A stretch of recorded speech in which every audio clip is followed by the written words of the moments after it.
Link.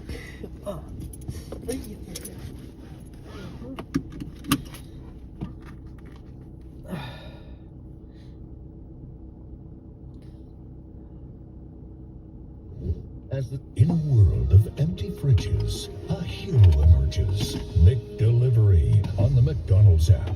Now get all your faves with a $0 delivery fee. So when hunger hits, will you strike back?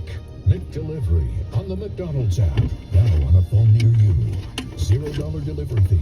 11% service fee and $2 small order fee on orders under $12 before taxes and fees. At participating McDonald's in Canada on McDelivery orders placed using the McDonald's app. App download and registration required. Taxes still apply. The spaceship hovered down to land on top of the grand ship Rain. Nervousness gripped some of the people on the ship. After all, they were on the opposing side, voicing against the beliefs of Pure. Never in their entire lives did they believe that they might end up going to the heart of the Pure base. At the same time, they had no clue what they were expecting either. When landing and getting off the ship, they found about 15 people in light brown clothing waiting for them.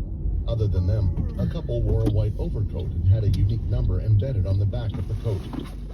Even after all this time, they're still doing that type of stuff? Peter frowned. They were coming in on the very top deck, and that's when they noticed something strange. Several deep scrapes, burnt spots, and more were all over the large platform. It looks like someone attacked the Rain ship recently, Lucia commented. I wonder who it was. Does Pure have enemies other than the Greens? I wouldn't be too surprised, Mitchell replied. There have been cases of people who defected the Vampire Corps and go after other vampires and even Pure. Although Muka didn't say anything, she found the markings and scratches to be quite strange. The way the strikes and the attacks were, and how distant the marks were. It didn't seem like an attack from a ship or spaceship of some sort. As the ship landed, each of them walked down the ramp, and standing in front of them were two men in white overcoats, one with the number 13 and the other with the number 15. By their side, there was the normal fighting force of the Pure base, in a type of brown clothing, with pieces of blue armor on certain parts of their body. Welcome, those of you from Green City, the man with the number 13 announced. He had quite long hair, which was dyed in a shade of dark green, and eyes that were a bit wide like a snake's. Yes, send the most untrustworthy-looking person to greet us, Jessica whispered under her breath. Today, I, number 13, and 15, will be showing you around our country, Rain. We will then have a nice meal together, and after that, your trip will conclude with a meeting with our leaders. Our leaders are getting ready for the meeting, 13 said with a smile, while rubbing his hands together. Getting ready didn't sound good to them. They were more afraid that they were setting up a trap. What would one need to get ready for if they were just going up a top? Regardless, if they were taking them around the ship, which was known as Pure's country, then there would be plenty of witnesses if they were to do anything. We accept your offer, Muka said, wearing a balaclava that covered up half of her mouth, only showing the top of her face and her eyes. However, even then, nearly all the men that set eyes on her for a second started to blush and look away. I hope the meal that you have planned is suited for all of our tastes. It would be a bit of a problem if I were to go hungry, Muka said, with her eyes slightly glowing red. She made it clear to them all that she was a vampire, but it didn't have the effect she quite wanted. Please, just bite me instead. You can have all my blood, a man shouted, and his subordinate slapped him on the back of the head. It was awkward between everyone for a moment after that, but to break the ice, Agent 13 started to move, asking the rest to follow. There were 4 guards with the group at all times, but they gave them their space. It was obvious the guards weren't there to keep them in line. These people could do nothing against Peter. And Peter had become somewhat of a known figure after the video had gone viral, revealing his strength.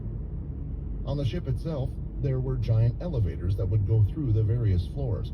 On top of that, it didn't just go up and down, but went backward, forward, left, and right as well. They had preset routes to take, one to all the different places around the ship. There was even a metro train system on the ship that could be used to take you to different spots. The first place they were escorted to looked like an entire village. There were houses, long green fields and shops, and supermarkets on the ship itself. Then, when continuing their tour, they were taken to what looked like a shopping street on board the ship. From leisure facilities to everything else, it was as if Pure had spent all their budget on this giant ship in the middle of the sea. Of course, Green City was just as impressive, but it was just interesting to see the other factions do something different with the resources. Lucia and Jessica could imagine living in either Green City or on the Rain. The only thing was, for those like them, it was impossible. It made them feel upset in a way. Pure chose to accept vampires, then perhaps they would just be great places on Earth that people could visit. After showing them all the impressive locations of the ship, they were starting to head closer to the upper floors, and what they had come across when stepping out of the elevator this time was a training field. It looked like a giant wasteland with facilities scattered around the place, break rooms, equipment, and different training areas. On one side, there was a group of people sitting down cross-legged. The instructor was standing, explaining how they should feel their ki in the center of their body. In another area, there were those who fought and jumped, sometimes with their bare hands, sometimes with weapons, striking ki here and there. And finally, which was the strangest thing for Peter, there were simulators with machine guns. They were firing bullets out at targets while moving in formations. They looked like normal bullets, but those that had dealt with ki before and had seen them knew they weren't. They were bullets filled with ki. Either the bullets themselves were different, or it was the gun they were holding onto. Pure, they have more soldiers than I thought, and this is just the main ship, not including all of the small cities, Mitchell thought. These weapons are impressive, and have been a problem for us for a while, because they make even the weakest person into a deadly machine that can kill. In a way, if Pure asked all of its civilians to raise their firearms, they would have a fighting chance. It's important that we aren't seen as the aggressor, otherwise, the people will hold up these weapons and go against us. They stayed and watched the army train for a while. It looked like 13 was trying to do something by showing them such a place. What do you think? Our forces are quite strong, right? 13 asked. Ah!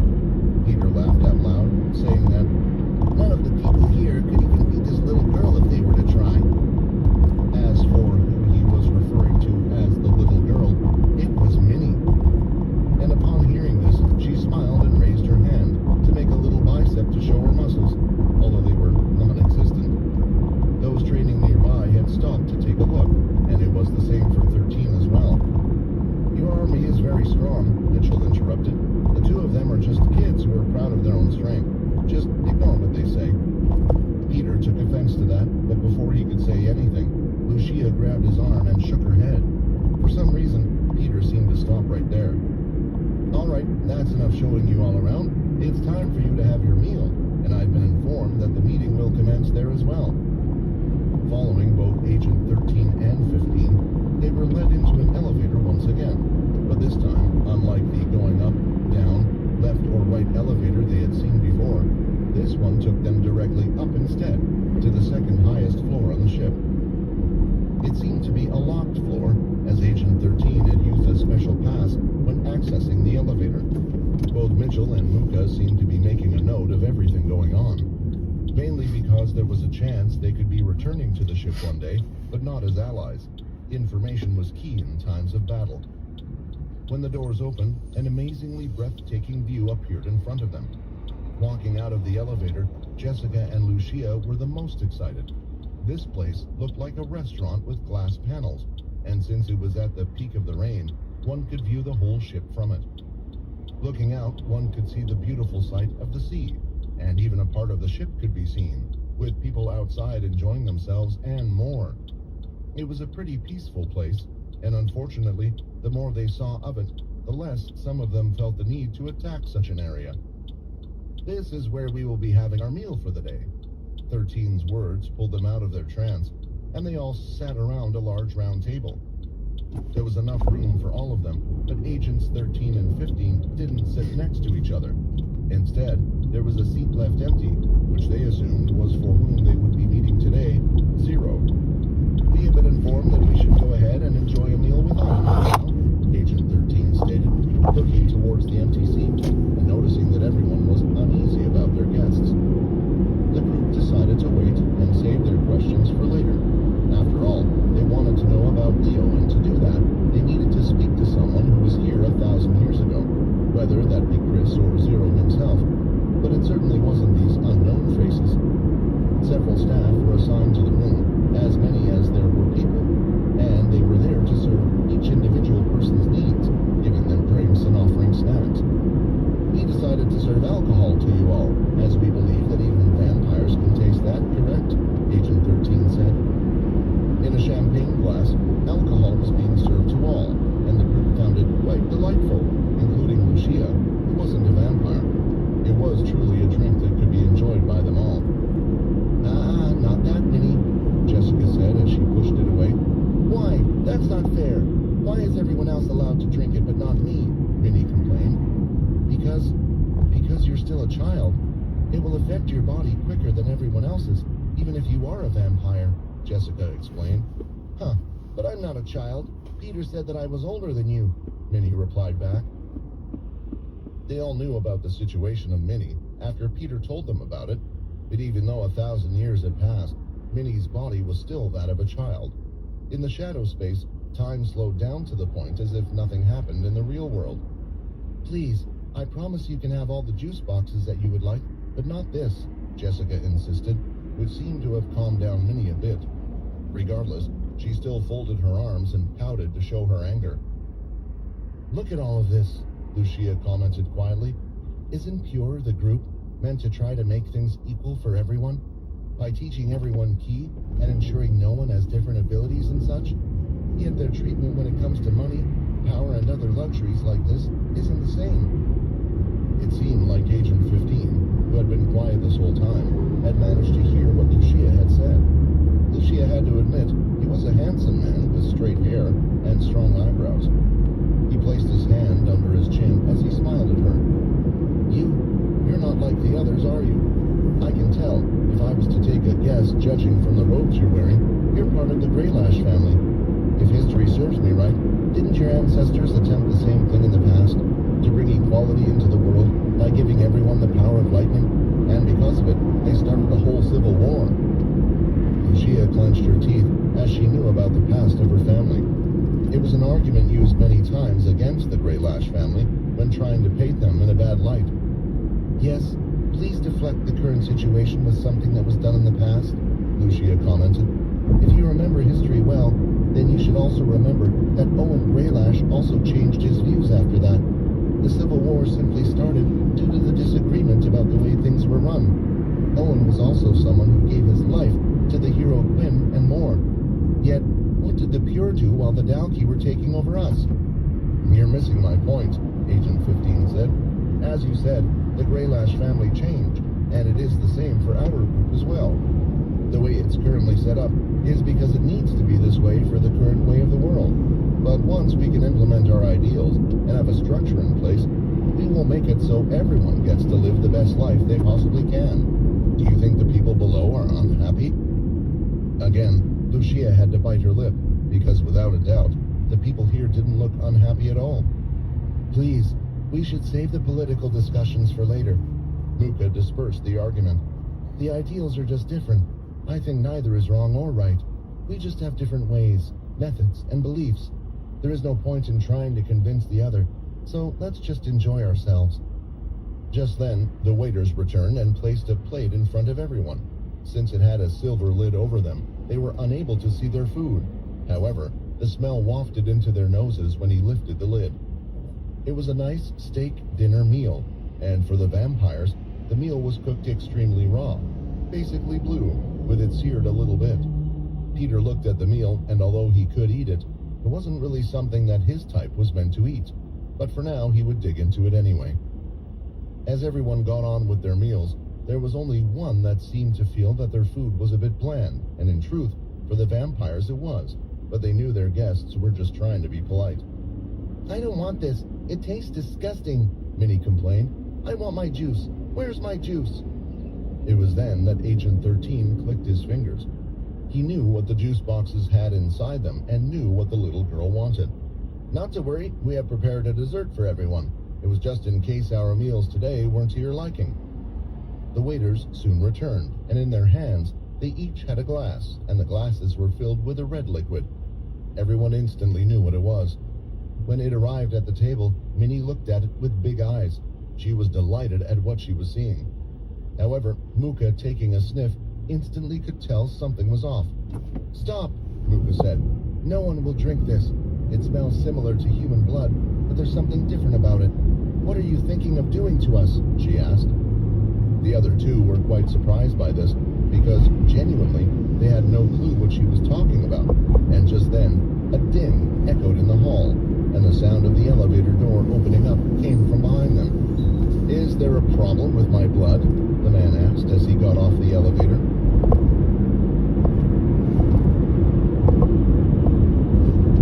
It was undoubtedly none other than Chris, which became obvious from the large number 1 on the back of his white overcoat.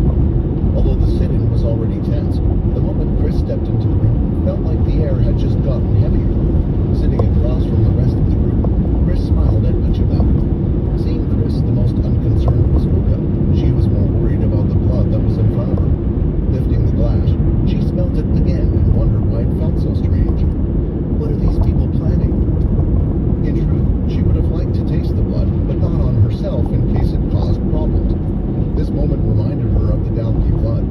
It took years before the vampires learned that the Dalki blood was beneficial for them. Could this be the blood of some other kind of creation the Pure had created? She remembered the human-beast hybrids from Pure she had fought 1,000 years ago. What did you put in this? Mooka eventually asked. Were you trying to make us sick? I'm sorry about the blood, Chris replied calmly. I'm not really sure what is suited to a vampire's taste. And you see, we don't really have many of them around here. I thought that blood from a strong person would be more beneficial to you all, and what better person than myself? Also, I don't want to cause problems for the people in Pure, so rather than asking, I volunteered myself, just as a leader would do. Mooka pushed the glass away, and everyone else did the same, following her lead. We have come to make an apology on behalf of Logan Green. Mooka started the conversation, and came directly to the objective without beating around the bush. Since it is an important matter, we would like to know if Zero himself is coming. Although Mooka asked this, the situation currently was actually a better one for them. They had no clue what Zero was like or what his reaction would be. According to what they knew, the best way to find the answers they wanted was through Chris. It's a shame Quinn isn't here, Chris replied. I would have really liked to have talked with him again. The others were surprised by these words, and at the end, Chris pulled a light smile as he continued. I'm afraid Zero won't be here. He apologizes, but feel free to say what you wish. Mooka cleared her throat before she began. I have come here to make a report. The Red Vampires, including their leader Laxmus, had attacked Green City. We saw an opportunity to track them down and follow them, and also attempted to inform Pure while also pursuing Laxmus. In the end, a scuffle had occurred between Jake Green, the Dampiers, and the Red Vampires, but unfortunately, we could not retrieve the Red Heart from him. It was a short message, but now the ball was in Pure's court for what they were to do. Trying to inform us? Agent 13 laughed. Is that your excuse? We don't live in the past, and sending a message or even leaving one is quite easy. Pure and the Green family agreed to eliminate the threat and share information, and you deliberately obstructed them from us.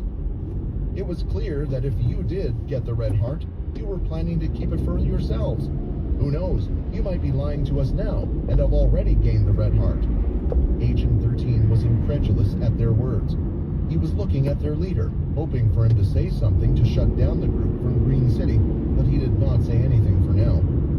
Lucia was finding it hard to hold her mouth, and decided to speak instead. Wasn't your group also working with the Dampiers?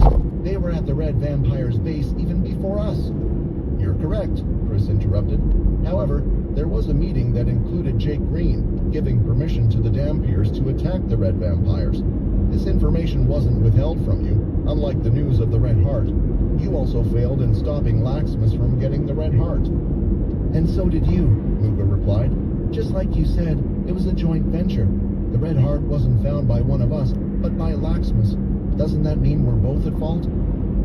Similar to her appearance, Luca had a soft, angelic voice that seemed to calm and ease situations and tensions. It looked to be working, although it was uncertain how well it worked with Chris. Given how powerful he was and his great amount of ki, it was highly unlikely that her pleasing aura would have any effect on him. "Let me ask you all a question," Chris said as he leaned forward and placed both arms on the table. "I want an honest answer. Why are you here? And I don't mean what you are looking to get out of this conversation, but what situation has brought you here to sit opposite me?" There was a silence at the table for a while, and then everyone answered simultaneously, giving a jumble of answers. "The Greylash family. For Quinn. For Quinn. For Quinn. For Quinn." Chris had a large smile on his face once again. Good, good, good. I like most of your answers. 13, 15, and all the waiters. You may leave the room." Agent 13 and 15 raised their eyebrows in surprise, but the order from one was absolute, and they soon got up to leave. "Make sure no one comes inside here either until I'm done," Chris added. Jessica and Lucia gulped, thinking that there could be a fight on their hands after everyone left. They were nervous, but with Lucia next to Peter, she was less worried than she would surely have been. When everyone left, Chris moved from his seat, and everyone shucked a little bit. But Chris didn't attack them, and instead started to walk, turning his back towards them as he looked out into the sea. His demeanor seemed calm. In fact, he seemed completely carefree. If they wanted to attack him, this would be the moment to do it. None of them moved from their seat, though. "I really do like Quinn, and it's a shame he is not here with you all. Otherwise, I think this whole conversation would have gone a lot easier. Did you know there was a time when we both trained together? In some ways, I guess you could say he was my pupil," Chris chuckled. Shaking their heads at this fact, they had already gotten used to Quinn knowing nearly every influential and large figure of the current world powers. They could not run into a powerful person without them having a story about when they met Quinn. The fact that Quinn isn't here, I will assume that he didn't want to fight. That man, although he seems calm, if he really wanted something, he wouldn't have been afraid to take on the whole ship for his goal. So tell me, why did he send you here? The others were wondering whether or not this was the right time for them to ask the question. Yet Luca felt it was strange for Chris to send the others away. Was it because this was all a trap, or perhaps something else? "We wish to find out what happened to Leo," Luca answered. "I'm sure you know the Dampier leader Aaron was once a friend of Quinn's and a pupil of Leo. We believe everything started to change after the latter's death. We want to understand what is going on and help Quinn so he doesn't have to lose any more people." "Quinn said you saw what happened to Leo," Peter added. "This isn't anything to do with Pure, so we hope you can tell us." Turning around, Chris let out a big sigh. "I am afraid you are wrong, because this has more to do with Pure than you know. I'm incredibly sorry about Leo's loss. I truly am. Because, you see, before he died, the two of us had become friends." They were wondering if Chris was lying about this fact, but many of them, for one, had no clue who Leo was or weren't around during the time. One thing was for sure, though, that Chris wasn't threatening them at all. He was showing no aggression, or even had his ki aura restrained. It was as if he wanted to be as open as possible. "I will tell you about what happened to Leo, but unfortunately, I think it won't help you understand the Dampier Queen at all. I don't even understand it. But before that, I want to ask you for something, and I need you to guarantee it. Your cooperation." "Cooperation?" Luca frowned. Chris exhaled deeply and said, "I want to work with your group and Quinn to bring Zero down." Dear listener, the upcoming episode will be today's last free episode of this story. Come back tomorrow to enjoy free episodes, or get coins now to continue listening. At the table, they were too stunned to speak. Many thoughts were running through their mind about what Chris had said.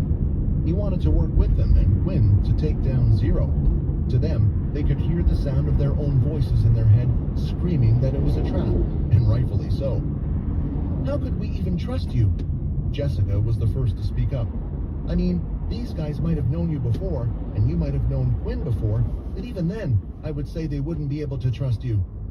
She does raise a fair point, Muka added, but was least surprised when she heard this. When she saw that the others had been asked to leave the room, in her head, this was one of the possibilities that could occur. You are Agent 1 of Pure, the second in command of the entire group. In fact, even now you are in front of us in your capacity as the leader of Pure. Not only this, but you have been rank 1 of Pure for as long as we know the organization has existed. So why now of all times, would you choose to suddenly turn against your leader? You should also understand that the fact that you have mentioned this to us means that, unless you have a good reason, it will be just as easy for you to turn your backs on us one day. Chris slowly sat back down in his seat as he looked into everyone's eyes directly. My life has been complicated from the beginning, Chris answered, speaking slowly. Everything he was about to say was heavy to him. My connection to Zero is similar to a fatherly figure. He treated me better than any other father I had before. He raised me since I was a child, feeding me and teaching me to fight, to get stronger. But there was a strange look in his eyes. Although I saw him as my father, it did not feel the same way. He never once praised me, no matter what I did for him, no matter how long I stayed by his side. But I didn't care about any of this because I was raised with a single purpose: to kill his student, Leo. I thought, maybe if I completed this task of his, maybe then he would finally praise me. Who Zero was and why he had created Pure was a mystery to many. The one that knew most about Leo and Chris was Peter, since he had been informed by Quinn, but even he found this part of the tale confusing. From what I know, Leo was one of Zero's best students in the past, but because of him, all of his fellow students, his family, and the entire village had died. However, Leo was also like a son in Zero's eyes. At the time, although he blamed Leo, there was no way he could kill one of his own sons. However, as time went on, this anger started to grow inside him. There was torment as he had dreams of his family reaching out to him, all while Leo himself had been hailed a hero, the blind swordsman. By the time he had summoned the will to kill Leo, he had grown old. His body wasn't like it used to be, so he searched out for someone he could raise to do the task for him. And that was me, Chris explained. At the moment, the two of you sound like great friends, Mitchell commented, and the others agreed. They were wondering just how Chris's words would turn this tale around. That part of the story will come later, Chris replied. For you to understand everything and for you to believe that I truly wish to get rid of Zero, you need to understand from the beginning. Every day I heard tales of his fellow students that he had trained at the temple, but the one he talked most about was Leo. Although Zero had committed to taking out Leo, when he talked about him, it was always in a soft, gentle tone and in a good light. It left me confused, my emotions strange. For me, it was almost like listening to a father who had another son, a son he was extremely proud of. Before Leo, Zero had a bigger hatred for another, and that was the government. The military force in charge. They were the ones that had forced them into this war and had sent no help whatsoever when their whole village had been attacked. Along his journeys, he ran into a woman named Lucy. She too had a hatred for the world. A man with a higher ability had forced himself upon her, and in doing so, she had been left pregnant with a child. Peter's eyes lit up when he heard this. Lucy was Layla's mother, and although they had heard from Agent 2 of this fact, Layla was always unsure if it was true or not. As to why, it was because her mother had treated her like trash all those years. This is probably something I should keep to myself, Peter thought. Using her strength, her passion, and her ideal of getting rid of the abilities and systems of the world, Lucy, Zero, and I created Pure. We were the beginnings of the organization of Pure. During this time, Zero had taught Lucy how to use Ki. Lucy grew fast and was talented. On top of that, she had revealed a skill she was able to do that Zero was not, to directly control life force. I didn't notice it then, but looking back on it now, that was when Zero's views and actions started to change. Zero has been able to live this long thanks to the life steal. I'm not an idiot, and as to the people he has used it on, well, although he has never kept it a secret from me, I never agreed with it. You see, he and I never had the same views. I was only raised to do one thing, to fight against Leo, to do his bidding for him like some type of avatar or puppet he used to pull strings. I was fine with that, though. It was my part of the deal for being looked after.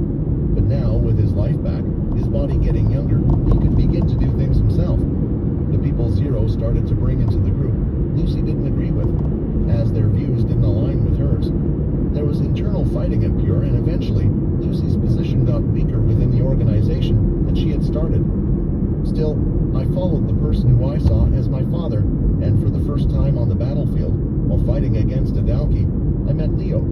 He was just as great as Zero had said he was, perhaps even better if he were on our own. Then I believe both of us would have died that day. It was a good feeling I felt, fighting by the side of someone I had heard about for so long, to defeat an enemy together. I enjoyed that feeling, and for the first time, I felt like I had a family. I know it's stupid, and I'm sure Leo didn't feel that way, but it was why I couldn't bring myself to attempt to do what Zero had trained me for all those years. Not yet, anyway. Not until I could continue to experience this feeling. I guess it was after that I started to feel lost within the organization. My whole life, I had been raised to kill someone. Yet I felt happy when I was with them. Could you even imagine how I felt at the time? How confused I was? I know it may not sound like a difficult life to many, but to me, it was hard just to live with myself every day. Feelings of betraying my father, feelings of having no goal, no self-worth. I was already at a turning point, but only later did I find out what Zero was planning, what he felt all this time. And only after Leo, whom I call my brother and friend, died. And before I continue, I will ask you again. I need you on my side, because in this fight against Zero, I'll be on my own. None of Pure will follow me. The reason why I haven't acted is because I have needed support. There was silence between everyone, and they looked at Muka for an answer. We will need to hear what you have to say about Leo first. As we said, Quinn isn't here, so it will be up to us, Muka replied. Very well, Chris said. To find out what happened to Leo, we have to go back to Earth around 1,000 years ago, when the attacks from Sarah and him started. Dear listener, now playing the next audio series.